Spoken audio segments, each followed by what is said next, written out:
Minecraft YouTuberların hamısı belədir. Ola bilməz. Üstümə zombi sürüsü gəl. Qaçmalıyam. Yox. Gəlirlər. Aa, düşdüm bura. Ola bilməz.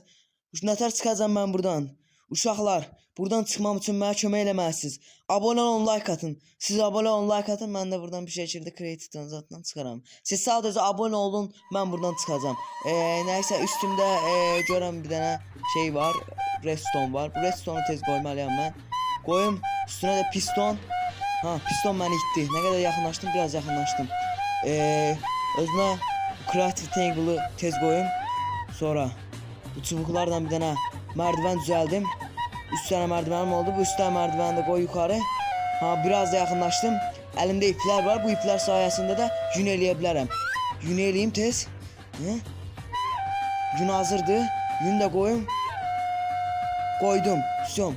Oo, çok yaxındı. Ay, çıxmama çok az qalıbdı. Uşaqlar, abone olun, like atın. Çok az qalıb çıxmama buradan. Abone olun, like atın. Mən də buradan çıxım.